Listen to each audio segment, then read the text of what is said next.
అందరికీ నమస్తే, అస్సలాము అలైకుం, వందనాలు.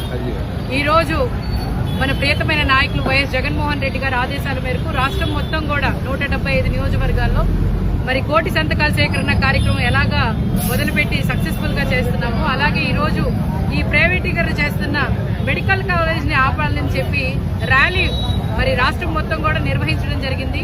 అదేవిధంగా ఈరోజు తూర్పు నియోజకవర్గంలో మరి ఎక్స్ఎంపీ మోదుగుల గారు అలాగే జియావుద్దీన్ గారు ఎక్స్ఎమ్మెల్యే జియావుద్దీన్ గారి ఆధ్వర్యంలో ప్రతి ఒక్కళ్ళు కూడా వైఎస్ఆర్సీపీ కుటుంబ సభ్యులు, నాయకులు, కార్పొరేటర్లు అలాగే ప్రతి ఒక్కళ్ళ ఆధ్వర్యంలో ఈ రోజు చాలా చక్కగా జరిగింది. ఇది జరగడానికి ముఖ్యంగా కారణం ఏంటి అంటే ప్రజల్లో చైతన్యం వచ్చింది. ఎందుకనంటే మెడికల్ కాలేజీలు అనేవి మన రాష్ట్ర హక్కు. ఎందుకంటే ఎవరు ఏ ప్రభుత్వం వచ్చినా కూడా రెండు కళ్ళు లాంటివి, ఒకటి విద్య, ఇంకోటి వైద్యం.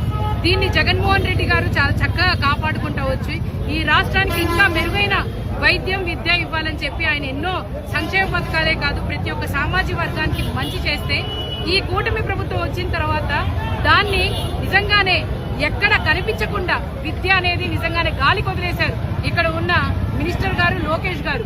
అలాగే వైద్యం అనేది ఎక్కడైనా ఒకటి మంచి జరుగుతుందా ప్రజలకి అనేది ప్రజల ఆలోచన చూస్తుంటే కూడా వాళ్ళు చెప్పిన పథకాల్లో మంచి కనిపించట్లేదు, వాళ్ళు ఇచ్చిన హామీల్లో మంచి జరగట్లేదు.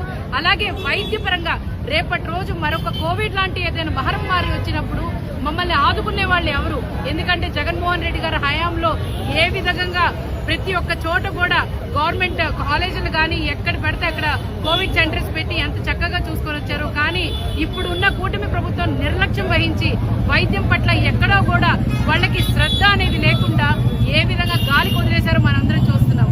అలాగే కోటి సంతకాలు సేకరణ చేసిన ప్రతి ఒక్కరి దగ్గర ప్రతి ఒక్క సంతకం పెట్టిన వాళ్ళు కూడా మేము ఖచ్చితంగా దీన్ని వ్యతిరేకిస్తున్నాము, మేము పన్ను కట్టినాము, మేము మా హక్కు ద్వారా ఈ రాష్ట్రానికి ఉన్న ఈ గవర్నమెంట్ కాలేజీలు కానీ మెడికల్ కాలేజీలు కానీ గవర్నమెంట్కే ఉండాలి అని చెప్పి వాళ్ళందరూ చెప్పడం జరిగింది. ఈ రోజు వాళ్ళందరూ మద్దతు ఇవ్వడం జరిగింది.